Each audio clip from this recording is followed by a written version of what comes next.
Abramovich. I'm an immigration lawyer with Abramovich Immigration Law. And today I'm joined by my colleagues Sara Peshko, Anatoly Frolov, and Tiago Machado. So today's presentation will focus on judicial reviews, the mandamus remedy, and Section 34 inadmissibility. A little bit about me. I've been doing this for about 12 years. I'm the founder of a boutique immigration law firm located downtown Toronto. We work with clients from all over the world as well as all over Canada. My practice is primarily focused on immigration litigation and refugee law, but other team members work in different areas. If you are seeking immigration advice, you can always contact me at info@atimmigrationlaw.com or visit our website. So a quick disclaimer before we start. So this webinar is meant to provide general information. It should not be relied upon as case-specific legal advice. It is being recorded and it will likely be distributed across social media channels, Telegram, maybe Facebook, LinkedIn, etc. There'll be a short Q&A at the end. If you want to ask a question, just make sure that it is relevant to the audience. So questions like, I've worked in this facility from 1972 to 1975, will I be inadmissible, are generally not appropriate. But if you have a generic question, do ask it. If you want to discuss your immigration or refugee matter, again, you can book a consultation via our website or email us at info@atimmigrationlaw.com. So we will talk about judicial reviews, the mandamus remedy, and inadmissibility under Section 34(1) of the Immigration and Refugee Protection Act. This will be the primary focus of the presentation. There'll be a Q&A session at the end, as I just said. Okay, so I'll start with judicial reviews. So what is a judicial review? Well, a judicial review is a legal proceeding whereby the applicant is asking a court to review a decision of a lower court or a tribunal. So when it comes to immigration proceedings, this typically means reviewing the decision and the reasons of an IRCC officer, but it can also be applied to employment and social development. So for example, if your LMIA is denied or if there's decision by that body that an employer wants to review. It can also obviously apply to CBSA. So this can be proceeding with respect to inadmissibility and removal, a decision from the Immigration and Refugee, from the IRB, from the Immigration and Refugee Board, a decision from any of the appeal tribunals can also be reviewed. Typically, this is done in the federal court, but in some cases, provincial courts have jurisdiction as well. So the court will be reviewing the decision, and generally it will be either letting it stand or setting it aside. In most cases, the court will not actually direct the tribunal or the officer to make a specific decision or to issue a specific decision. When it comes to judicial reviews, unlike appeals, you have to seek leave. So you have to seek leave of the court to be heard, which is why the first document that we file is called an application for leave and judicial review. So leave refers to the permission to be heard. Unlike appeals, for example, that are often as of right. So that means, for example, if your residency application, let's say you're already permanent resident and you don't have enough days, you have the right to appeal a decision rejecting your permanent residency card extension application. Here, you're first and foremost seeking leave, and the court grants leave in only about 20% of cases. So that means the other cases are dismissed without a hearing. Now, if leave is granted, a hearing will be ordered, and then the court will hear oral arguments from the parties. So your lawyer will represent your interest, and the lawyer from the Department of Justice will represent the interest of IRCC. And at the conclusion of the hearing, the court will typically reserve its decision and issue it in writing. Now, the good news is that for most of our cases, we settle them on consent, so by way of an agreement with the Department of Justice, within about 1 to 3 months of starting the proceeding. Most, definitely not all. Um, the court will primarily focus on the reasons as provided, and that means that the court will be reviewing the record as it was before the tribunal. Generally speaking, you cannot introduce new evidence. So the stronger your case or your immigration application was before the officer, the stronger your judicial review will be. So some timelines, I'm sure most of you are familiar with them, but inside Canada applications are typically 15 days from the time you're notified or become aware of the decision. Outside Canada is typically 60 days. An expected timeline can vary. We'll talk about timelines a little bit later. If you fail to file the judicial review within that time, the court is generally relatively lenient with extension requests. They are filed quite often because people sometimes don't realize that they had a specific timeline to comply with. It took them some time to meet with the lawyer and so on. So in order to seek an extension to commence a judicial review, you have to show that you had the intention to do so. There's a potential merit to the application. This part of the test is quite low, or that threshold is quite low. That you have a reasonable explanation for the delay. For example, it took you a little bit of time to find a lawyer and to understand your rights, et cetera, or to understand how the process works. And that there's no prejudice arising to the other party, which is the Department of Justice. So we've done this. The longest one I think I've ever done was 7 or 8 months after the person's application was refused because they believed that the reconsideration was the right path. This is what they understood the process to be. This was for a student visa from India that was denied based on allegations of fraudulent documents being provided. We ended up setting the misrepresentation. We ended up getting the extension to file and setting the ban aside, and the person got his student visa, and now he's looking at permanent residency options.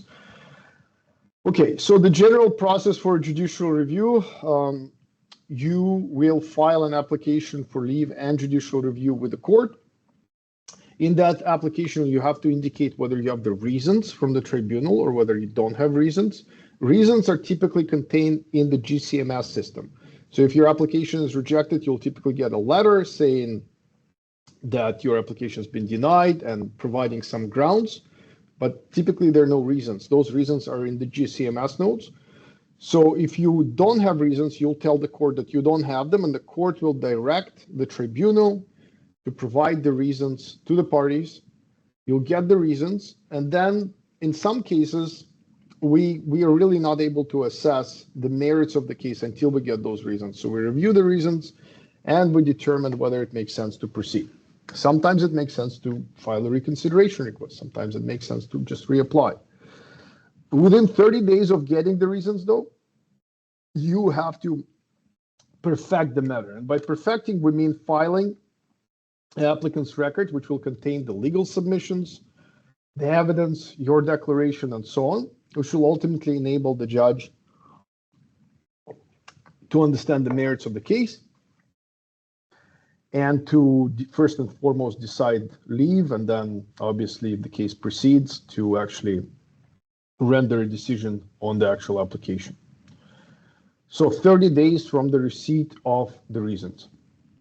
Now, for most of our cases, after we file the applicant's record, we generally reach a settlement with the Department of Justice whereby the parties mutually agree that the decision is set aside, the application is sent back, and you can generally supplement it with additional evidence or submissions.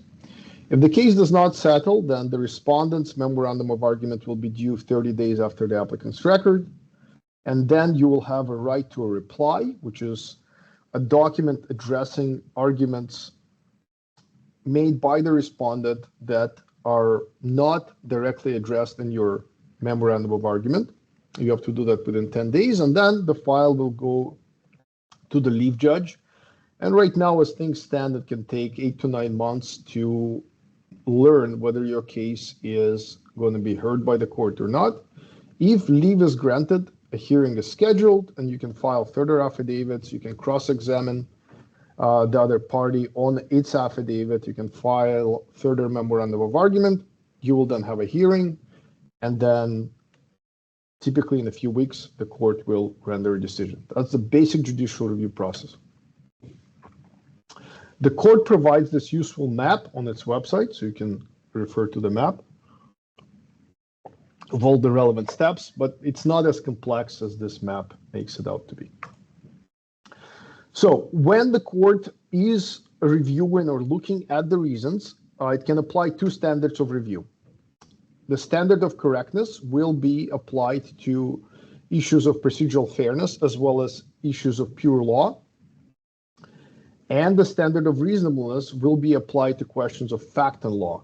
And this is the presumptive standard that the court will apply when looking at immigration decisions. The focus of the review must be the actual decision, including the decision maker's reasoning and outcome. So the court will look at the chain of analysis, the reasoning, the evidence, and the conclusions and findings made in light of the evidence and the submissions. Justification. So justification is what Vavilov tells us. Decisions must be justified. If an officer reaches a decision that may be reasonable but does not provide any justification, that finding or that conclusion will still be set aside. And we'll look at some categories of errors that the court in the Vavilov decision, which governs the standard of review, has provided. So some typical errors or categories that the courts will scrutinize or conduct its analysis under would be whether there's a rational chain of analysis and we can see how that chain leads to the conclusions and the findings, whether that analysis is internally coherent or whether it's contradictory or illogical, whether critical conclusions can be traced from the reasons. Example, the officer says limited ties to India when the entire family is there, a business is there, other people are not traveling, etc., etc. Can the conclusion that the applicant will not be returning really be justified? And how much justification or reasoning does the officer provide? Maybe it can, if the reasoning is developed enough. Decision makers are not required to address every argument, but the more critical and central the argument they fail to address, the more likely the court is to find the decision unreasonable. They must meaningfully grapple with the key issues and central arguments. We often deal with cases that involve procedural fairness. For example, in security and inadmissibility cases, sometimes the procedural fairness letter does not contain any details, or sometimes it contains insufficient details. Sometimes the officer has credibility concerns. So sufficiency concerns generally do not require the officer to provide you an opportunity to respond, but credibility concerns do require the officer to provide an opportunity to respond. So if there is a concern about the veracity of documents, about the genuineness of your, let's say, employment letter, something like that, or perhaps even about the genuineness of your application, then those concerns should be put to the applicant, and the applicant should be allowed an opportunity to respond. So procedural fairness, as I noted before, is reviewed on the standard of correctness. Practical considerations.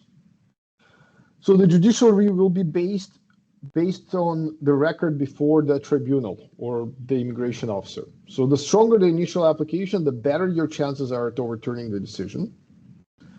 However, there will be some exceptions to the no new evidence rules. For example, in breaches of procedural fairness, sometimes we may introduce an expert report to address a specific evidentiary or legal issue.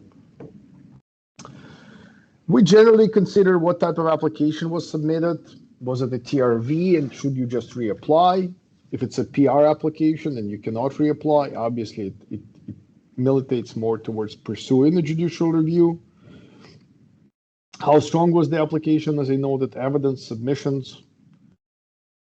In some cases, we realize that without a judicial review, you may not be granted a visa. So, for example, we sometimes work with clients where they've had a few rejections, and we know that we have to take it to court to set the decision aside so that the IRCC learns that their approach is erroneous, and then the chances of getting a visa are much higher. As I said, most of our cases are settled on consent with the Department of Justice. If the matter goes back, you can supplement it. In some complex cases, we will not settle a case without specific directions being agreed to between the parties. Because some cases will just go back and forth, and unless there's specific directions on how an officer is to approve the application or to treat the application, we will not settle a case. We have a case like this pending right now where it's the second refusal, and we need the court to rule on it. What else can I say here? If a case is complex, you may have to be prepared to litigate. I've had cases where we got approvals after 2, 3, 4 years of litigation, several judicial reviews, and so on. Briefly on the reconsideration framework. So there is no statutory right to reconsideration. It's discretionary, but officers do have the power to reconsider decisions. First, they have to determine whether to open the door to reconsideration. And if they do open the door, they will examine the new evidence or submissions that you provide and determine whether it's in the interest of justice to change the initial decision. However, if an officer opens the door and reconsiders the case and then denies it, that could be argued in some cases, that could be used to argue that the judicial review has become moot because the reconsideration has in fact occurred. So be careful with reconsiderations. We generally use them strategically, and we generally introduce new evidence. A few examples. Recently, one of our clients got permanent residency after about 4 years of litigation. He was stateless, relatively complex case. We settled a couple of cases, a couple of permanent residency denials that were denied in our submission based on consultant negligence. One of the applications has gone back and eligibility has been passed. And the second one I passed on to a different lawyer who specializes in caregivers, and hopefully she'll be approved as well. Set aside numerous TRV, study permits, work permit applications. Recently set aside quite a complex or dealt with quite a complex rejection of a spousal sponsorship that was rejected on serious criminality and eligibility or genuineness of relationship grounds. The file went back, a new interview was ordered. This interview was procedurally fair. The officer said that eligibility is now passed, and the only thing that remains for that file is criminality. There's some criminal concerns. Dealt with permanent residency applications where officers failed to properly consider experience, work permit rejection, based on a misrepresentation allegation with respect to an employer verification call from India, settled that not too long ago. Dealt with some inadmissibility and security bans and set those aside. Had a Ghanaian case where the officer said your bank records are fake without any explanation. We set that aside and the lady got the visa. Set aside a KGB border guards case recently and are now providing an expert report and supplementing the application. So that's that in terms of judicial reviews, and we'll switch to mandamuses now.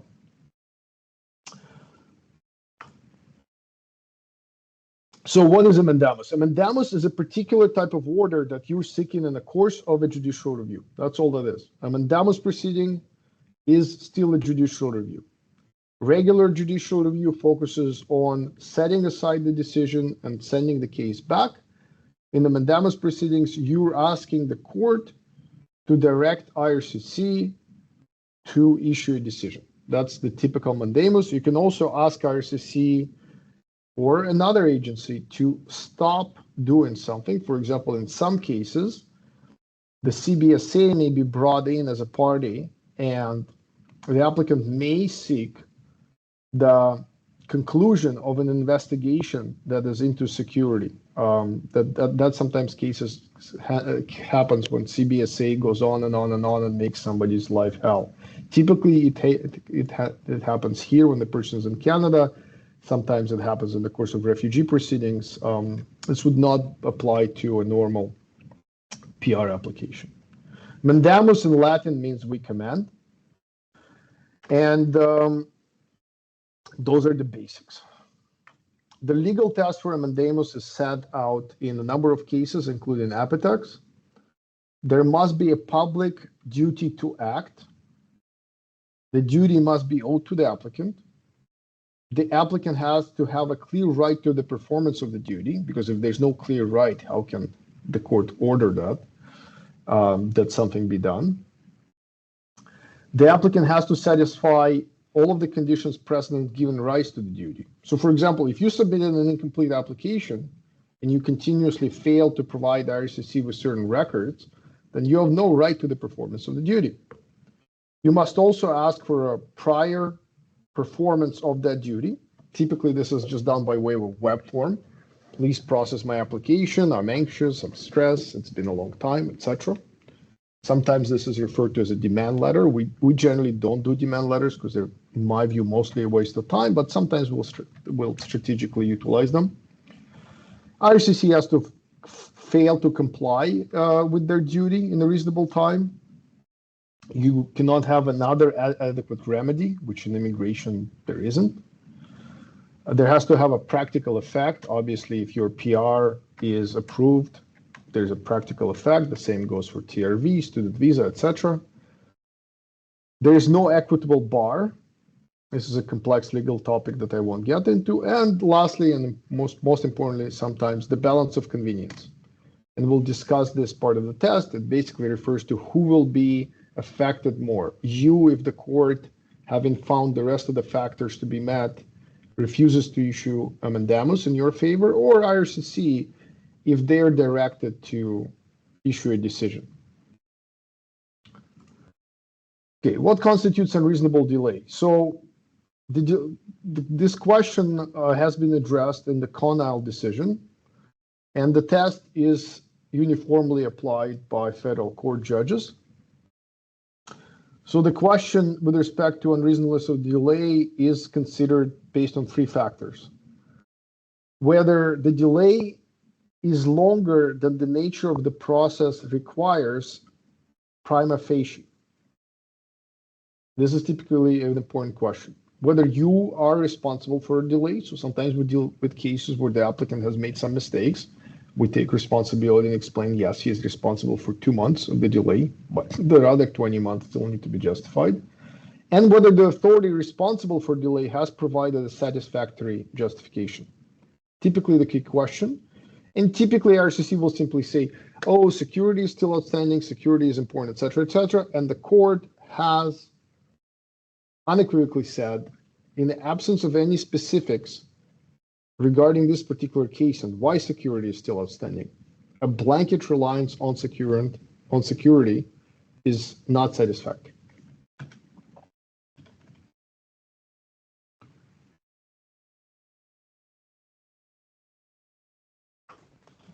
Okay, so our approach to show and delay. So service standards are the gold standard. IRCC, with a view to transparency and accountability, publishes service standards. They tell the public what IRCC considers to be reasonable. And that is really the gold standard for show and delay. If there is no service standard, which can be, for example, in the case of a humanitarian compassion application, well, we can look at an analogous stream. We can look at what is happening with those applications as far as processing times are concerned. We also look at how the application is being treated. For example, in the recent case that I won in the federal court, for 2 years, IRCC has done nothing on the file. And that certainly shows an unreasonableness in their approach and puts the delay into question. If stuck in security, we highlight the profile. Why is this person stuck in security? Typical case, software engineer from Russia. No government work. It's basically stuck because IRCC now says country plus profession equals you can be stuck forever. When litigating, we point that the Department of Justice typically does not provide a position with respect to what is reasonable. 20 months, 40 months, 80 months. They don't have a position on that. Our approach tries to balance legal strength with practical considerations. So we can ask people to wait for 30 or 40 months to make the case real strong, but is it really required? If in most of our cases we see files being actioned and decisions being issued without such a long delay. Here's our approach. Different lawyers may have a different approach. It's also found on our website. So for express entry, we take the service standard multiplied by 3. Citizenship, slightly different approach. Why? By that point, the person has typically passed 3 or 4 security checks. And we see good traction filing mandamuses after about 18 to 20 months. Non-express entry PNP, if it's paper-based. Okay, I'm being told that the audio is a bit off. Let's just see if there's anything I can do here. Testing, hello, how's the audio now? 1, 2, 3. Cutting out, okay, not good. Okay, let's start again. So our approach to timelines. So different firms will have different approaches. We try to balance the practical, bad audio, okay. All right, let's try this. Audio settings. So microphone.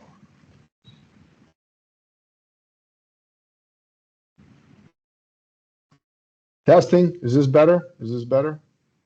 Testing. Is this better? Can everybody hear me?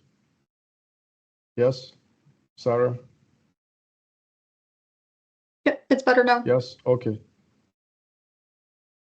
Okay, let's see. Let's try now. How about this? Is this better? No, you sound a little bit muffled.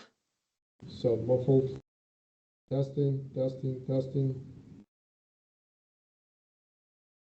No, not good. I think previously was a little bit clearer. We can hear you, but it sounds a little bit muffled. Testing, testing, testing, testing, testing. That's better. That's better. Better. Okay, we'll continue. I mean, I'm not sure what else I can do. Okay, so our approach to when we take mandamus files and what we think is reasonable where you can start the process. It will be somewhat file specific. So how complex is your profile? How long did it take to pass eligibility? How long have you been stuck in security? Did you contribute to the delay? What is happening on the ground, etc.? How likely are you to go to a hearing? All those will be considered. But basically, express entry, we take the service standard multiplied by 3. Citizenship about 18 to 20 months. Non-express entry PNP, there's a service standard for paper, bizarrely, but not for electronic. But it's basically, we argue it's 6 to 11 months. That's the general service standard. Sorry, don't confuse service standard with processing time. Someone just messaged saying it's now 8 months, 5 months, 4 months, 80 months. We use the service standards, not the processing times. Processing times are really secondary. It can go from 6 months to 80 months. And by that logic, you know, the worse IRCC does, the more insulated they are from judicial scrutiny. Tourist visas, we generally take after 8 to 12 months. Same goes for study permits, work permits, and so on. TRP is a bit longer. If you have a question, you can always email me, but this is our threshold for taking mandamus files, depending on specifics. Sarah has just dropped the service standards into the chat. We do offer free consultations for people who meet those thresholds, and I'll explain how to book that consultation at the end of the meeting. Okay, security screening related delays. So right now, about probably 95% of our cases are stuck in this, in the security part of the background check. So case law is very clear. IRCC is responsible for issuing a decision even when its partner agency, CBSA or CSIS, is carrying out an assessment. There's no need to bring CBSA as a respondent unless you want a specific order against them. For example, you want a prohibition order or you want them to conclude their investigation. I think in most cases, bringing CBSA in as a respondent will backfire because they're more likely to produce affidavit evidence explaining what it is they're doing. As I said before, the court has unequivocally held that a blanket reliance on an outstanding security clearance is insufficient. They must provide a clear and fact-specific explanation. And in 99% of cases, they can't do this because the file is generally stuck on account of a poorly performing system and just a huge backlog and a poor sort of a very low standard of operation. Let's just call it that. Balance of convenience. If you recall, that was the last part of the test that I addressed. So who will be affected more? IRCC by having to process your application, or you if the court decides not to process not to order the mandamus. So the nature of the application submitted. Permanent residency, quite important, obviously. Work permit can also be important. Citizenship, well, you have the right to vote. Finally, you will become a citizen of a country after working towards that for many years. How are you impacted by this? Obviously, there is a psychological impact of uncertainty. You can have a psychological assessment, but can rely on general psychological research with respect to the impact of uncertainty.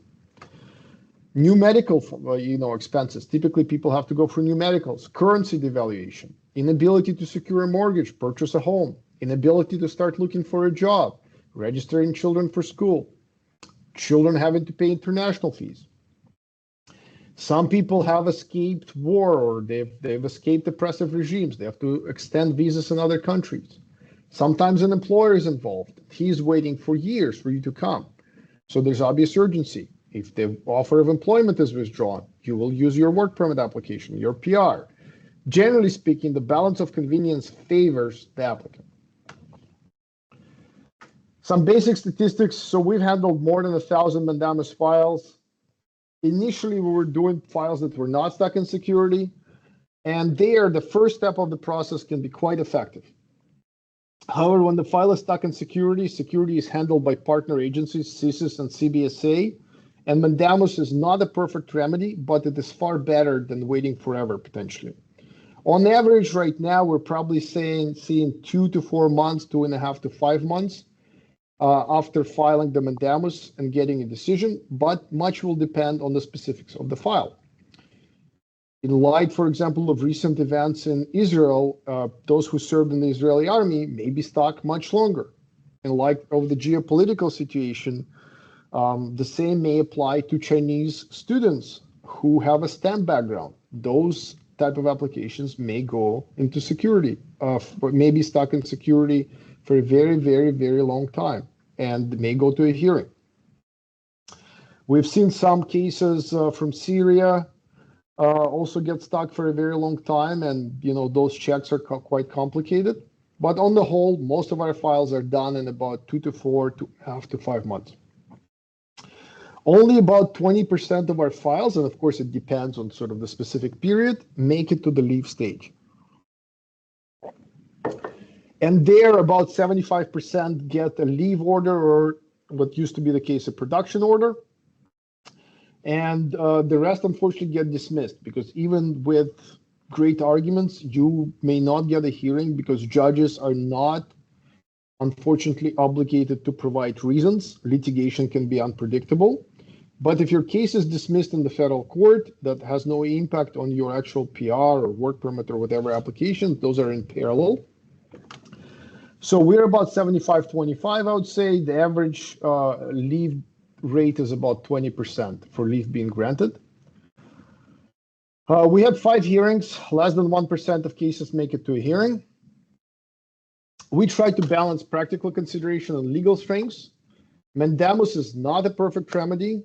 Litigation rarely is perfect, but it's far better than waiting forever and the psychological uncertainty, potentially waiting forever in some cases. Okay, we have questions about the bill. We'll talk about the bill. Some statistics continued. So from what we're seeing, there's been a sharp increase in the number of cases referred into comprehensive security. And right now, as we see it, a basic case, so nationality plus nothing, really, is about a year in security. So nationality plus something can be 2 to 3 years. The longest file we've seen, and there was a mixture of security and other issues, was about 8 years, Iranian PNP. That's one that we've handled. He was approved after we filed the mandamus. I believe he was perfected. On the whole, it appears that around June 2022, there was significant escalation in referrals into comprehensive security. In my personal view, Russia's invasion of Ukraine and the accelerated breakdown of the international rules-based order, or the notion of that order, and Canada's very weak and willfully blind, I think, security policy has led to the overexpanded use of Section 34. Basically, we tried, in my view, to replace a kind of vacuum with throwing everybody into security from certain countries and expanding the application of Section 34.1, which we'll talk about as well. A few basic questions. If two files are stuck in comprehensive security, we'll typically mandamus the stronger application. So if you have PR that's pending for 13 months, and let's say a work permit that's pending for 13 months, we may choose the work permit just because the service standard is 60 days, and we'll explain it also impacts PR. Will RCC punish you for pursuing a mandamus? No, they want to get rid of inventory, they action those files.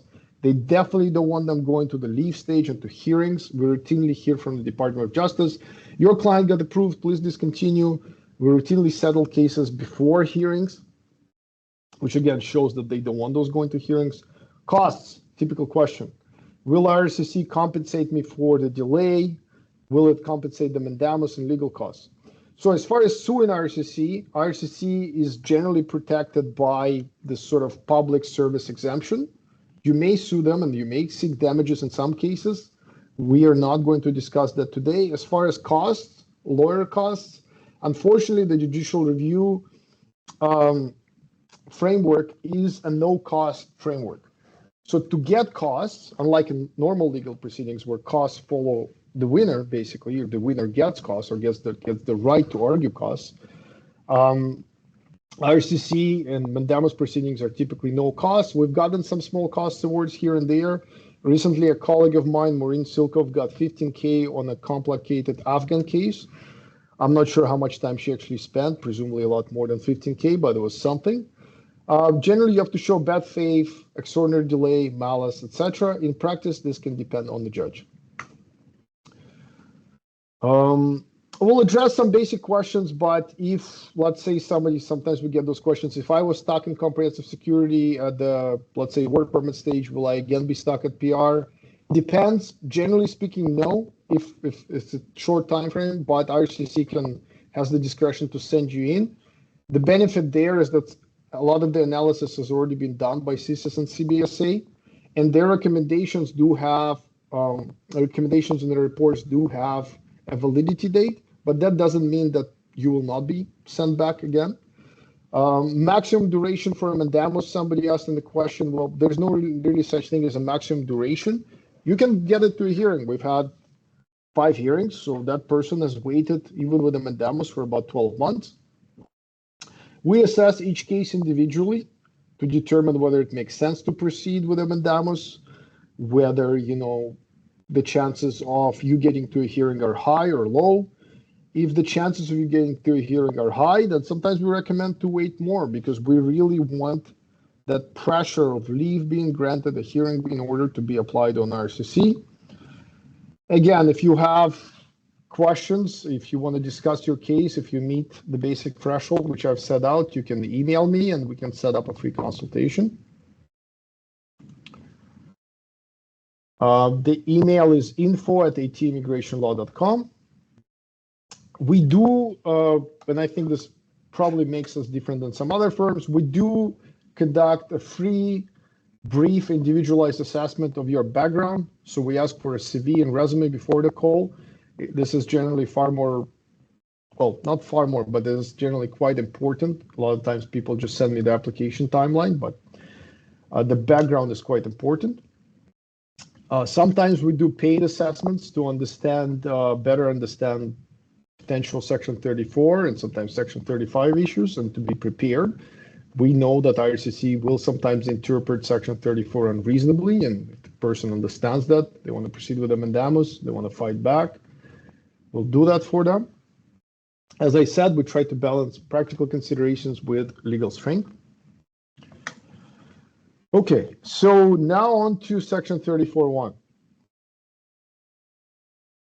excuse me. So this is the section where most of the security cases are stuck under.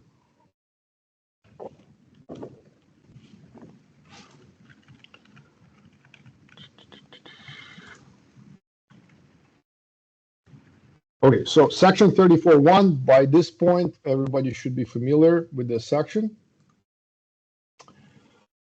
This is the section that IRCC will analyze and apply when determining whether somebody is admissible on security grounds. You can briefly read it, but it has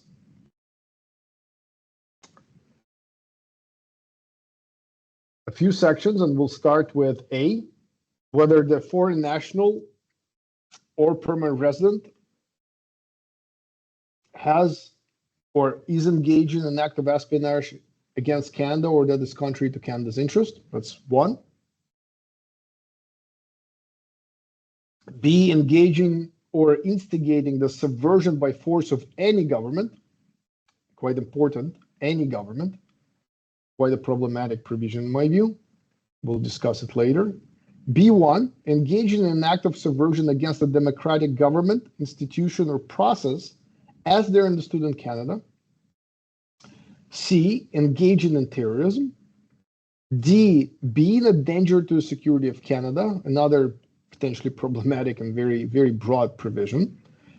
E, engaging in acts of violence that would or might endanger the lives or safety of persons in Canada.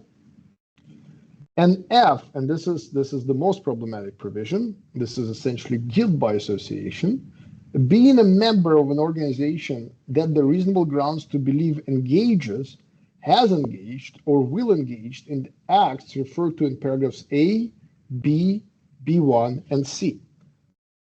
So this is what IRCC analyzes when determining whether someone is inadmissible on security grounds. Some general remarks on this provision. This was largely carried over from the previous Immigration Act of 1976. In my view, the language was meant to be quite broad, to give IRCC, CBSA, CSIS, etc., broad powers. But the broadness of that language was meant to be balanced by a degree of common sense, discretion, and if necessary, the application of the ministerial relief provisions, which allow somebody to be, which allow basically inadmissibility to be removed or expunged, and for the person to enter Canada.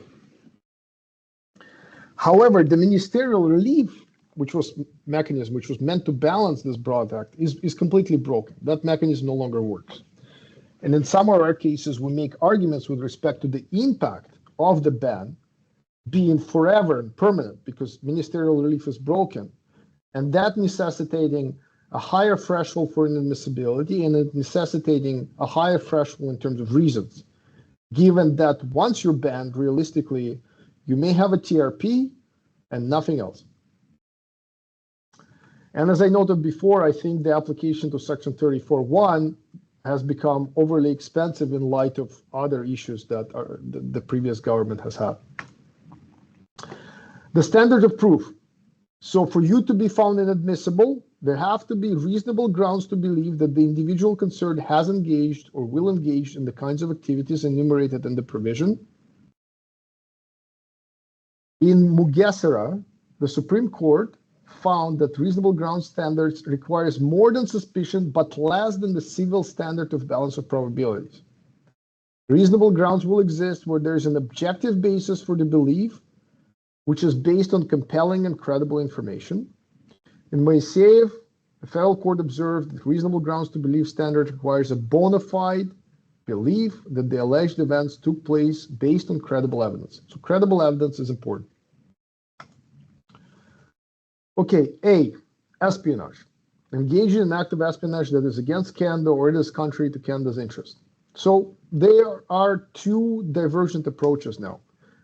Most of the cases say that espionage is defined as a surreptitious or covert information gathering. In Crana, Justice Brown noted that all case law refers to espionage involving information gathering that is secret, clandestine, surreptitious, or covert. And generally speaking, jurisprudence looks at espionage as, and the analysis is somewhat analogous to that in the criminal proceeding. So mens rea, what is the theory of the case? Why is a person doing this? What is secret or, covert here? What type of information is being passed? There is one decision that is quite problematic. Most people probably know about it. It's a Justice Crampton decision from 2023, the Lee decision, where Justice Crampton, in my view, allows IRCC to use Section 34(1)(a) as really a policy, not as an application of a legal provision set out by Parliament to be applied in limited cases based on specific facts, but as a policy based on largely nationality and expertise in a particular field. Because Justice Crampton there, and we'll talk about it, eliminates the need for covertness and basically says that future espionage or future concerns with respect to coercion may be sufficient. I think the Lee decision, just by way of another brief comment on this, will be heavily critiqued by the court. There was recently an immigration division decision that has severely critiqued it, and experts have critiqued it as well. So the Lee decision, Chinese PhD student found inadmissible under Section 34(1)(a) for espionage. No evidence of actual spying or intent to spy. The student, in fact, says, I do not intend to do such a thing. Simply based on academic background and potential coercion by the Chinese state. So quite a speculative risk with respect to a future event. Very broadly expands the definition of espionage and contradicts all of the other jurisprudence. Raises concerns with respect to evidentiary standards and can lead to basically something akin to the Trump P1004 order, whereby students from certain universities in China could be denied based on potential espionage concerns. The difference is that Trump instituted a policy that provided notice to applicants, at least some notice, and that policy was not being masqueraded as a legal principle. A policy is something that the executive branch or the legislative branch can create, not IRCC by virtue of trying to rely on a specific limited section in a legislation that's already been enacted. So quite a problematic decision in my view, and I think the other judges will critique it. So looking at espionage, was there an act? Was it covert or surreptitious? What is the theory of the case? Motivation, reward. Espionage is a criminal offense. There are elements. Not that that test needs to be applied, but there has to be some correlation. IRCC cannot completely divorce their interpretation from the real world. There has to be a nexus to Canada's interest. How is Canada affected? Because it's espionage against Canada or Canada's interest. So for example, I recently had this Lebanese consultation, work for an internal service. My argument would be that that internal service does not violate human rights. It does what every other internal service does, which is looks at, and monitors people and so on, and actually facilitates order and control within Lebanon. It makes Lebanon more stable. Certainly not against Canada's interests, in my view. IRCC may take a different position, and I think we're going to see a lot of litigation ultimately on this point. Moving on to B, engaging in or instigating the subversion by force of any government. Quite a problematic provision. Any government, democratic or not. So if you're trying to overthrow Saddam Hussein, Putin, Kim Jong-un, you could potentially be inadmissible. Luckily, we don't really see this provision being applied that often. Courts have interpreted by force rather broadly, including coercion, threats, planning to use violence.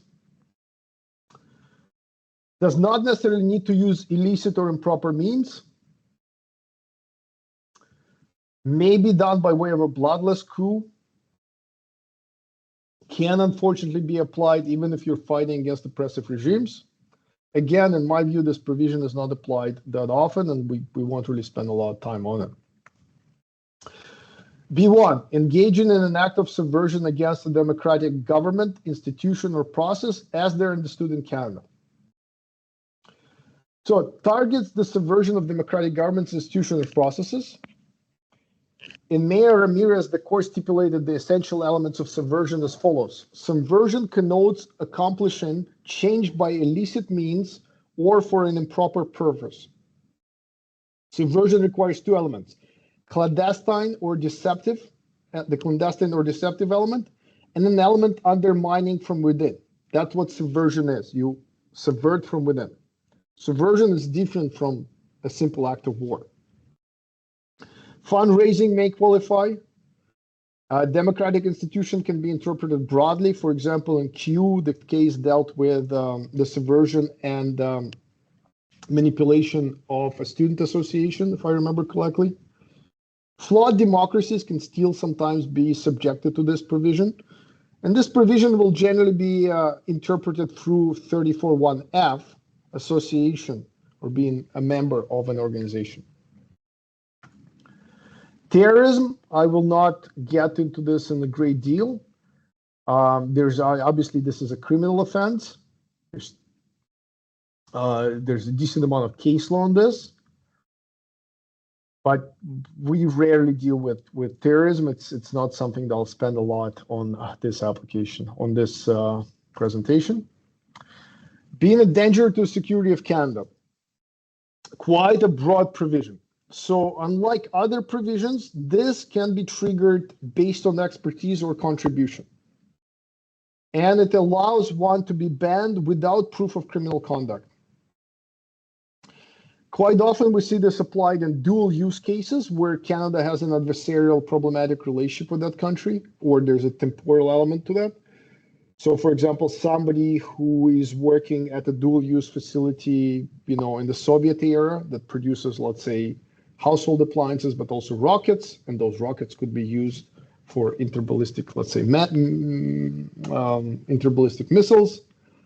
Quite often we see this applied to Iran and certain Middle Eastern regimes where the person is an engineer and has an expertise that has been used to advance a particular weapons program and so on. The danger must be serious, real, substantiable, and substantial. It has to be supported by credible evidence. It could be in a sphere of scientific, technological, financial. For example, there was a case, I think, from Syria, where the danger was in the fact that the he worked for a bank, that the bank was involved in the financing of, I think, a weapons program. So it could be interpreted broadly. And this could, of course, occur in the past. So, you could have worked somewhere 20 years ago, and unfortunately, RCC could still apply it. So it's quite a complicated provision with somewhat conflicting jurisprudence. As I mentioned before, often applied with respect to dual use, sometimes unreasonably so. In Alejani, the court noted that mere expertise is insufficient. You must show how it is that the person has contributed. General association with a problematic institution is also insufficient. So basically, the officer has to substantiate their findings by way of evidence and reasonable conclusions.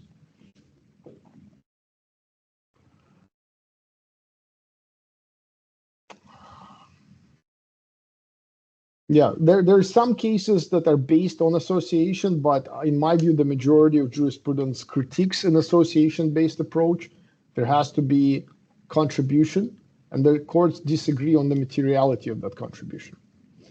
For example, in my view, it would be unreasonable to ban someone who was an accountant at a dual-use facility, but it may be reasonable to ban somebody who was an engineer and worked on a rocket.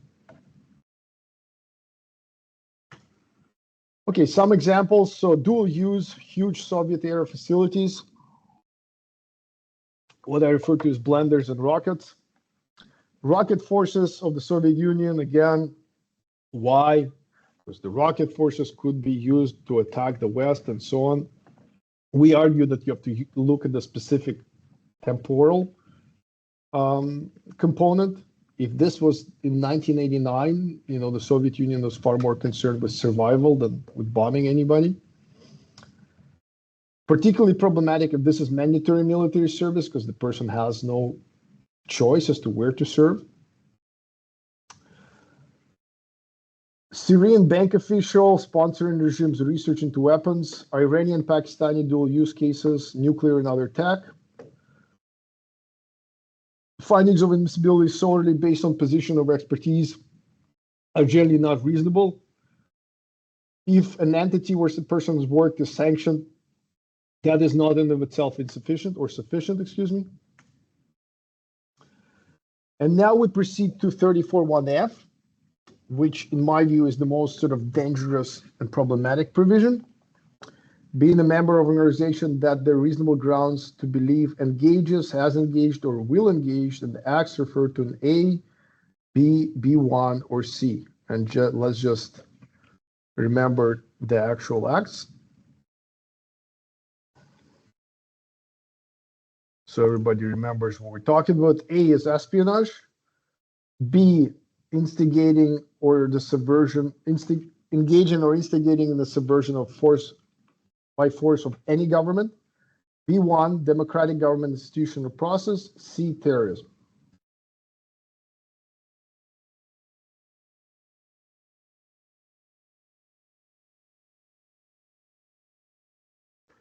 Okay, so being a member, conflicting jurisprudence here in terms of what constitutes membership.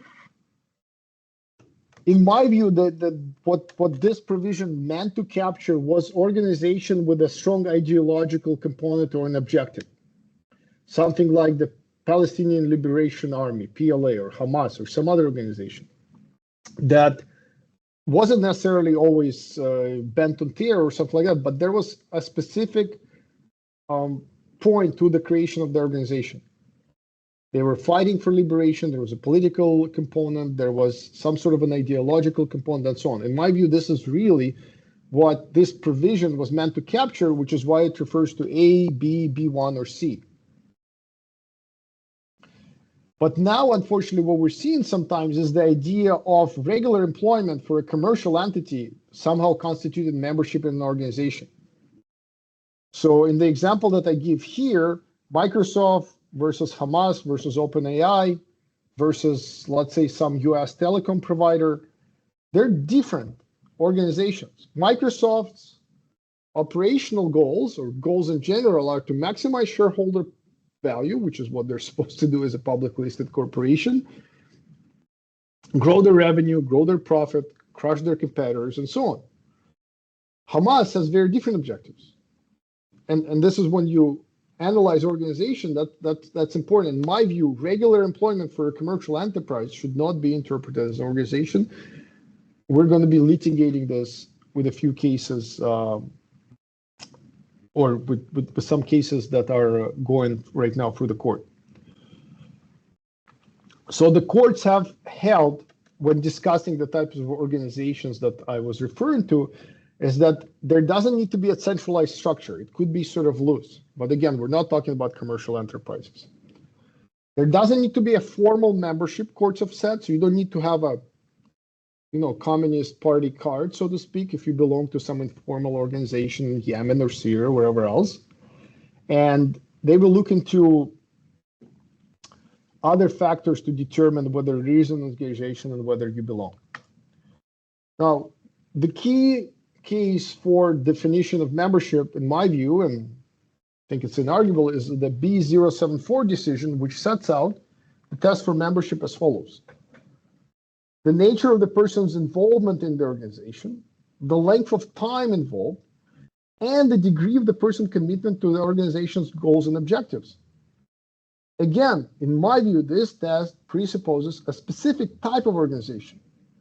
If you work for Microsoft, the nature of your person's involvement, well, regular employee, the length of time involved, 2 years, degree of commitment. There's no commitment, like Microsoft's commitment is to grow their market share.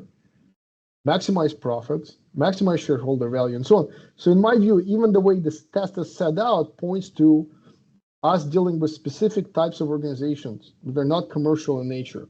And IRCC, unfortunately, is expanding this to commercial organizations, which in my view is unreasonable. But in any event, even if the idea of organization is unreasonable, the idea of membership is even more unreasonable. So here we have a couple of interesting approaches. So the sword of Damocles versus atemporality. Atemporality means that even when you were at an organization, the organization was not engaged in terrorism or subversion, you leave, the organization starts engaging in that, you may still be banned. That's one line of jurisprudence, which in my view is obviously highly problematic. And in El Verfali, Justice Madamen specifically says that this approach is highly problematic. And I'll just read the quote. The difficulty arising from the board's interpretation of Section 34(1)(f) is to associate individual with future terrorism retroactively to the period of their membership, without regard to the honest and lawful participation at the time of their membership. In effect, any permanent resident who is a foreign national or a foreign national who is a member of any organization, by that interpretation of Section 34(1)(f), has the sword of Damocles suspended indefinitely over his or her head, should the organization they once belonged to start engaging in terrorist activities in the future, which is, of course, unreasonable, or in subversion. If you worked for an organization that perhaps had the legitimate function and later, under pressure from a totalitarian regime, starts engaging in subversion, you've left that organization long before. Why would you be penalized for that? What is the objective? What are we getting at? And I think most judges will be pragmatic here. They won't be banning people just for the sake of banning. And I think they'll look really at what was your motivation behind joining? What type of organization was this? Could you anticipate this? Did the organization already have an ideological component that could lead, let's say, to subversion or terrorism? Or was this just some Russian bank that now engages in data collection, or a telecom company or something else? So I think that's the practical element here. Lines of attack that we utilize. Regular employment for a commercial organization is not membership. Commercial entity is not construed as an organization for the purpose of Section 34(1)(f). Its goal is to maximize profit, market share, shareholder value, etc. Someone works for Facebook, Tinkoff Bank, Rostelecom, they're regular employees, not members. Mandatory military service is outside of the applicant's control. So the idea that somebody is a member of the KGB because they served in the KGB border troops, in my view, is ludicrous. If they had no choice as to where to serve, and their duties and responsibilities were akin to the typical Soviet soldier, which was, menial labor, farming, cleaning, etc., and occasional drills. And we've set such decisions aside, and I think the court is going to comment on that as well. Big organizations have distinct departments. So maybe you work for an organization where one of the departments does facilitate espionage or data collection, depending on how you define it. Well, what do? If you work in the compliance department, let's just use some sort of a banking example. If you work for the, let's say, IT department of TD Bank, and TD Bank is engaged in money laundering or some subversive activity, why should you be penalized? At that stage, the focus of the analysis should be on your specific department if the organization is large. As the court noted in Gang, while membership is an expensive context, it cannot be stretched indefinitely.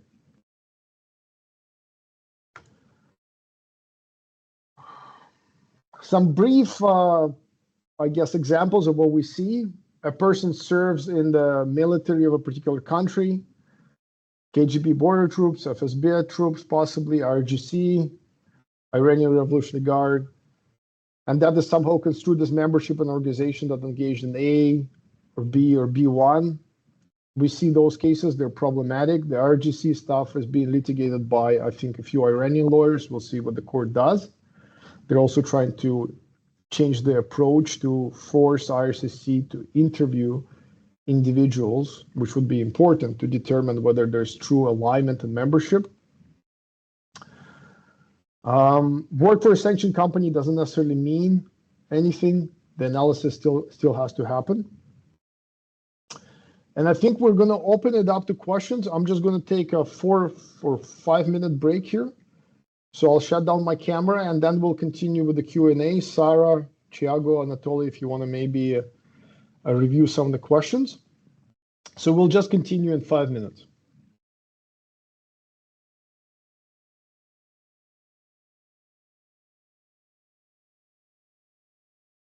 If anyone does have any questions, let's make sure that the question is relevant to most of the people in the audience. Let's maybe, Sarah, start with some general questions. Sure. We have a few questions specifically related to mandamuses, so maybe we can start with those, and then we can turn over to some of the more security and admissibility related questions. Sure. So we have Rashvan asking to book the free 15-minute assessment for mandamus. Is just emailing you okay? Yeah, you can email me. I mean, I think our website also provides, let me just check. Let me just share this for a second. Yeah, so if you go on our website and you go basically, it's atimmigrationlaw.com, you click on book consultation, and here you can find an email. And what we ask you to email us with is your timeline, your CV, including the CV of your spouse, any other relevant information. But what is important is that you're at or close to the requirements or to our internal thresholds that I've set out. And I'll again show them here. So for example, if you've been waiting for express entry for 12 months, we generally don't take those cases unless there's something special about it. Because we try to take cases that if it happens that the case gets to the leave stage, leave is likely going to be granted, and additional pressure is applied on IRCC. And we also try to be respectful of the court's time and our role as officers of the court. So we try to take cases that have legal merit and that, when considering the overall sort of framework of what's happening with processing, that we believe have strengths, and we can sort of win those cases if they go to a hearing.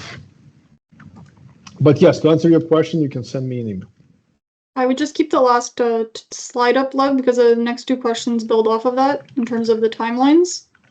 Sure, just 1 second. Let me.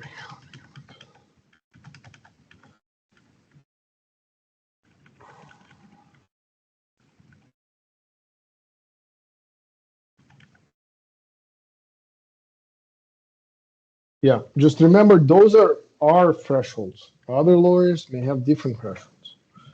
So somebody will say you should wait 30 months. Somebody will say it's okay, you can file a day after you submitted your application. So those are internal. This is not the law, but we've been reasonably successful with this approach. And I think it's a good balance. Yep. So the question to that is, when does the timeline for counting, when do these thresholds basically start for the mandamus? So our 18-month threshold, what is day one considered? Generally speaking, it's the date of submission. Most applications are electronic, unless your application was mailed and there's something special. But even if it's mailed, we may give, I think IRCC even has some timeline for that, like an additional 30 days for it to be scanned. But generally speaking, it's the date of submission. Because your AOR may be late, and it's up to them to justify why it took them another year to start working on it. Okay, and to follow on that, is there anything that an applicant should do before reaching that 18, like our internal thresholds, like sending a web form? Are there any steps that they should actively take before reaching this threshold? Yeah, we recommend a few things. So first and foremost, make sure that you've passed eligibility. In some cases, eligibility is not passed, and that is the actual issue in a case. So in a recent decision that I argued in the federal court and won, it took them 42 months to pass eligibility. So obviously in that case, first and foremost, the mandamus was brought for eligibility. It was unclear whether security was already going or not. So you can order GCMS notes to make sure that your eligibility is passed, and it would be good to see when your eligibility was passed. Figure out whether you've contributed to the delay in eligibility. In most cases, people do not contribute to that delay.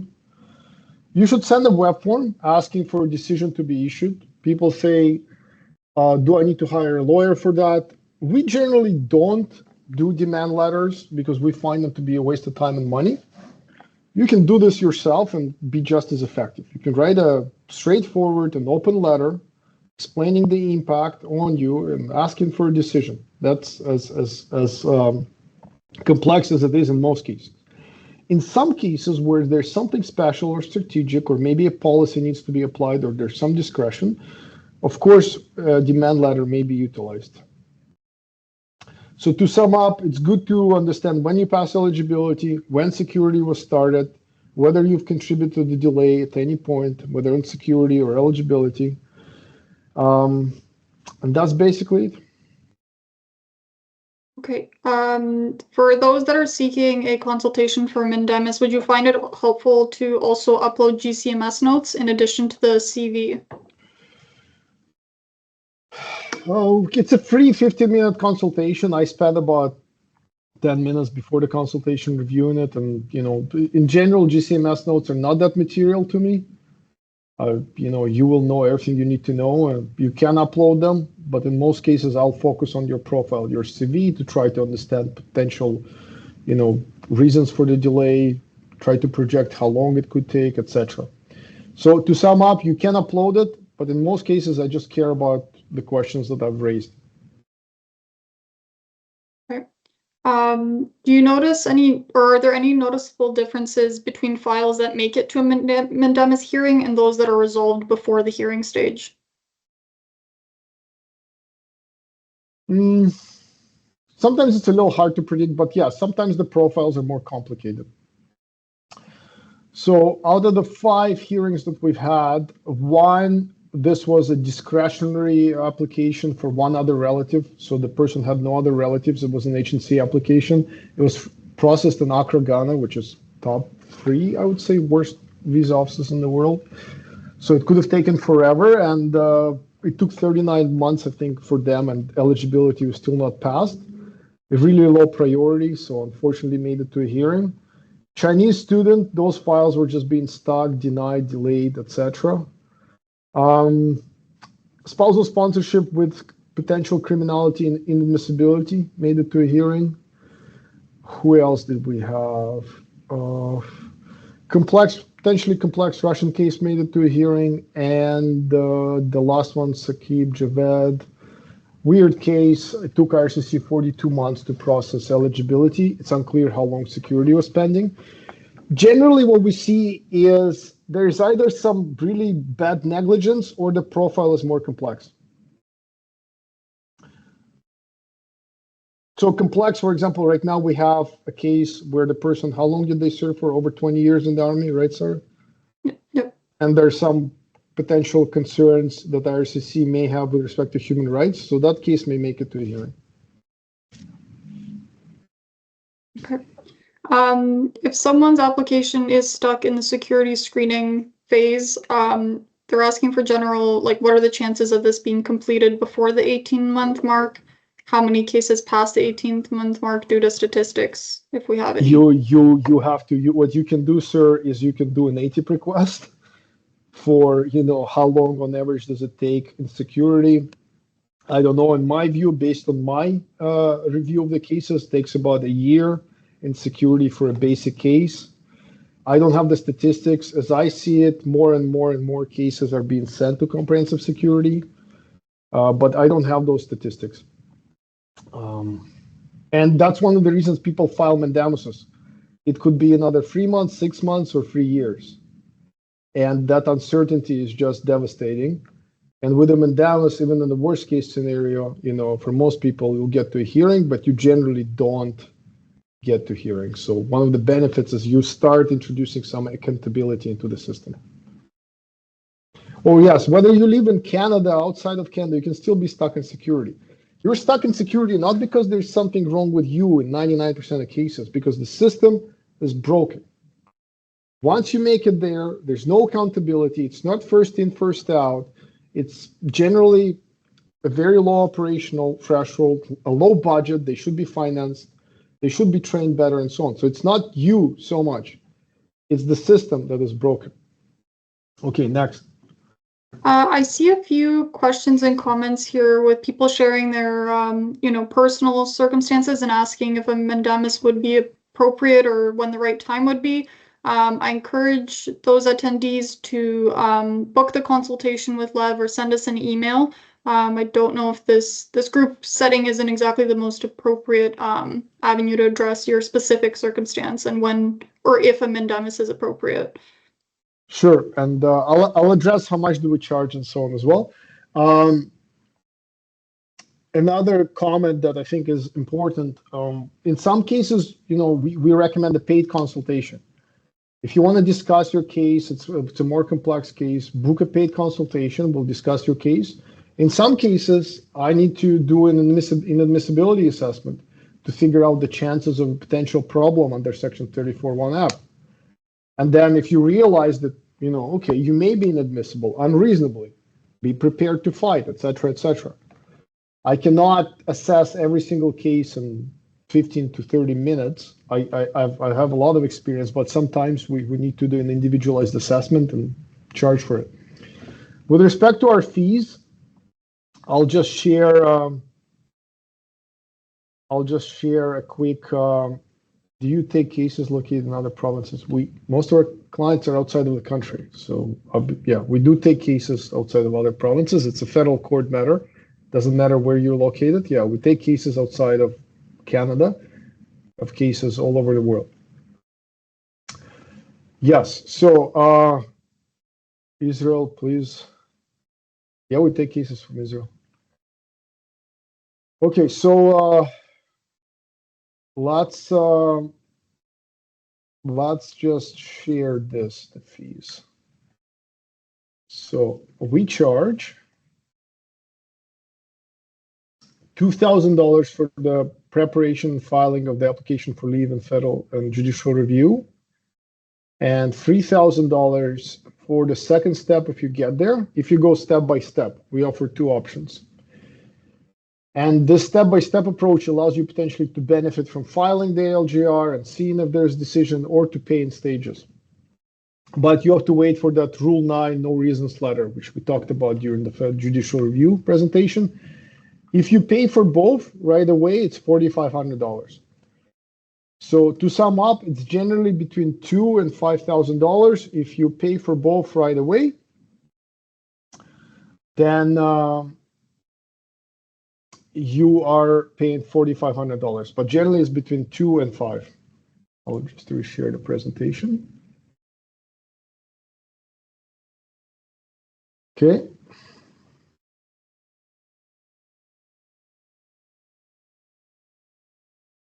Sarah, go on. So there's a question about, I believe this is with respect to mandamus. How does the step rule work in non-express entry applications stuck in security? How does what work? The step rule. I don't know if this is referring to either step-by-step or expedited, but I believe it would be the same. It doesn't make a difference whether you're stuck in security or not. Yeah, I'm not sure I understand the question. Step rule by Lev just discussed. Well, you have an option. Step-by-step means you file the application for leave judicial review. You indicate that you've not received reasons. You'll wait 3 to 4 weeks for SEC to send a letter saying no reasons exist. The application is still pending. You'll then have 30 days from that point to perfect the matter. The idea here is that if you think it's likely that you'll get the decision in the first step, step-by-step makes sense, or if you're just more comfortable paying one sum and another sum. In some cases, I look at the file and I say, well, with your profile, you may get to the leave stage, may get to a hearing. I would recommend the expedite option. You'll save $500 and you'll get there potentially a bit quicker. So that's the approach. But even on some expedited files, the client says, you know what, I realize I'm very likely to get to the second stage. I'm more comfortable emotionally and financially going step by step. I think if you email us and we'll send you the detailed email, it will address a lot of the questions. It's really not that complicated. Yeah. Okay. Okay, I think that wraps up the questions with respect to the mandamus process. Actually, we just got another one in. Spouser. You're welcome to answer some of them, sorry. Yeah, I think the questions with respect to, likelihood or strength of mandamus case based on your specific circumstances, I'd again invite you to book a consultation to speak specifically about your case. There's a question how likely that it is that a mandamus would cost a lot more than 5K in total.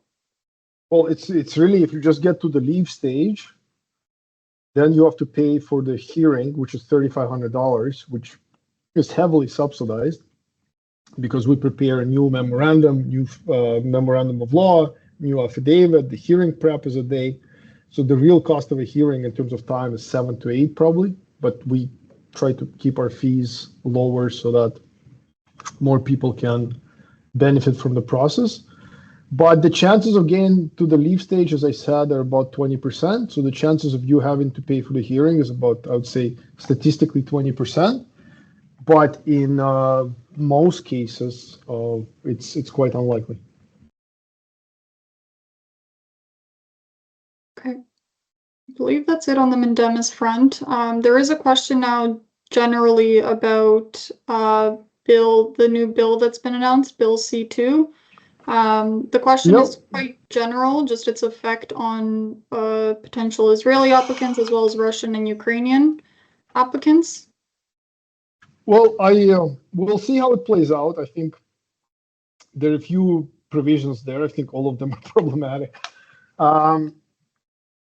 So we'll start with, I think, why this bill was proposed, and I think it largely has to do with the failure of the previous liberal government with respect to national security, the mismanagement of the student visa program, which has created a large class of people that thought, I'm going to study, pay a lot of money, work, get PR, and they were sold a dream quite often by immigration consultants.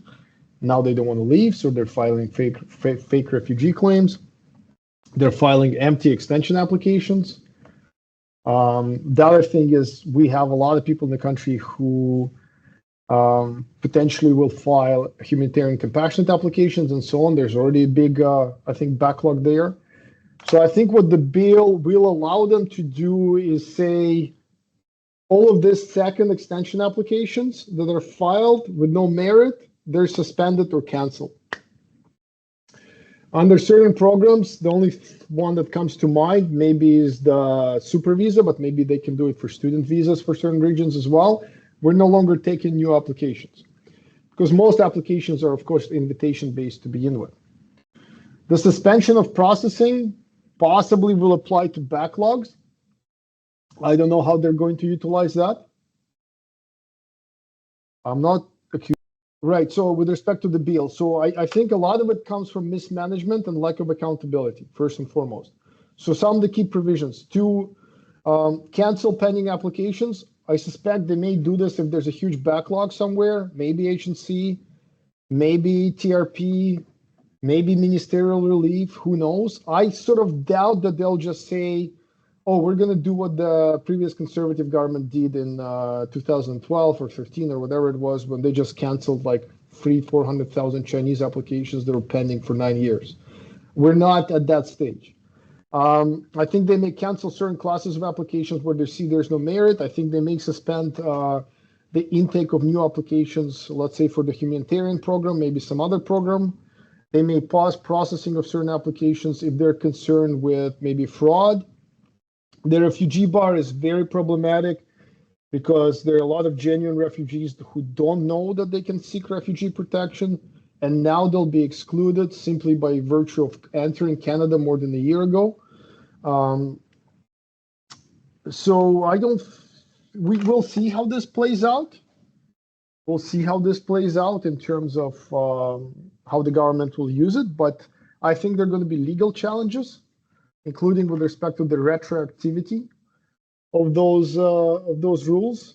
And I think ultimately, if we have faith in our institutions and our bureaucracy, then sometimes the expansion of powers could be justified. But they have not shown that they're capable of actual proper planning, governance, and so on. And now they're seeking more unqualified rights.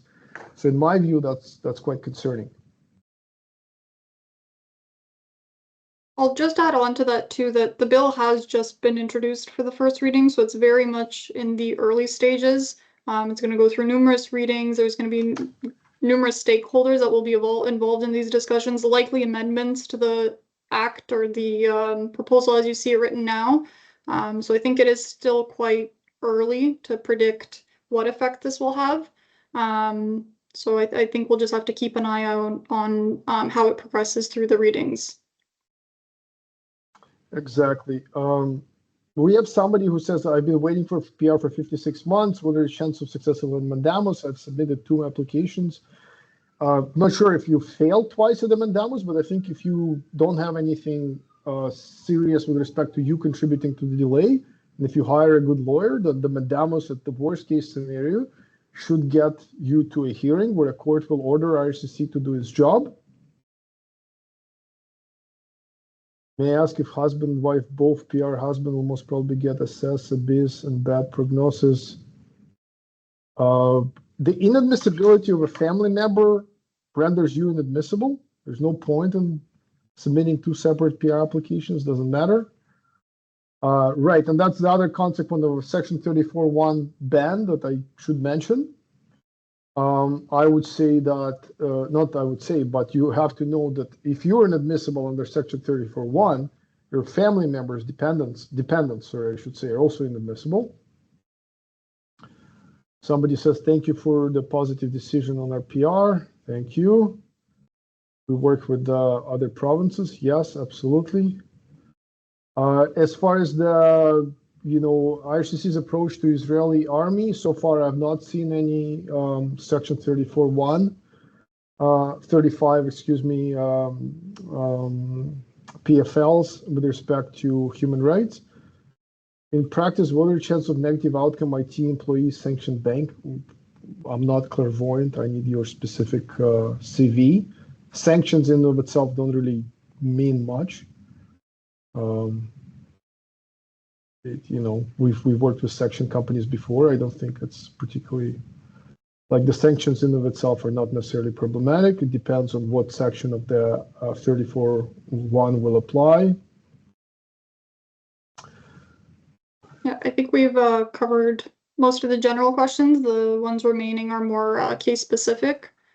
Mandatory military service in Iran depends on what branch. We've seen PFLs for Iranian military.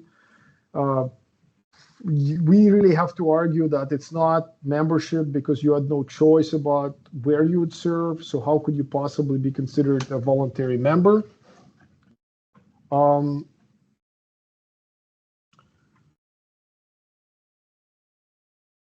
Yeah, I think this is it. Does anybody else have any questions?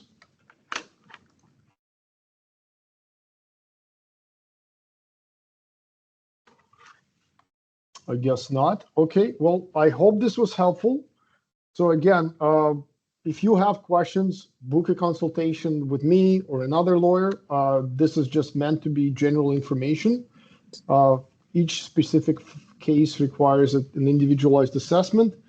If you want to get in touch with us, email at info@atimmigrationlaw.com, visit our website.